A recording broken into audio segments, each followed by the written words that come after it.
1615 সাল British Rajdoot sir Thomas লো ভারতে আসেন। তিনি জাহাঙ্গীরের রাজদরবার থেকে ব্যবসা বাণিজ্যের অধিকার হস্তগত করেন। এই বছরই ওলন্দাজরা সুরাটে একটি বাণিজ্য কুঠি স্থাপন করে।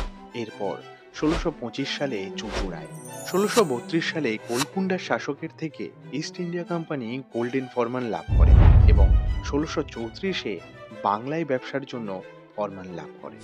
1639 এবং 1651-তে যথাক্রমে মাদ্রাজে, সেন্ট জর্জ দুর্গ ও হুগলিতে বাণিজ্য কুঠি স্থাপন করেন ব্রিটিশরা। 1668-তে ফরাসি বাণিজ্য কুঠি স্থাপিত হয় সুরাটে।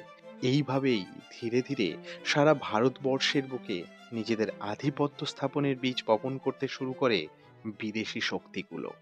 1686-র 20শে মার্চ সুতানুটি গ্রামে সর্বপ্রথম ব্রিটিশ পতাকা উত্তোলন করে ইস্ট ইন্ডিয়া কোম্পানি। সূচনা হয় কলকাতার বুকে ব্রিটিশ রাজের, আর যার ফল রয়ে যাবে আগামী 200 বছর।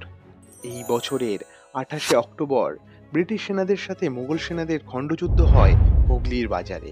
3 জন ব্রিটিশ সেনার মৃত্যু হয়, ফলে আঞ্চলিক খণ্ডযুদ্ধ বেঁধে যায়। আর এটি ছিল বাংলায় তথা সারা দেশে দেশীয় শাসক ও ব্রিটিশদের মধ্যে প্রথম যুদ্ধ।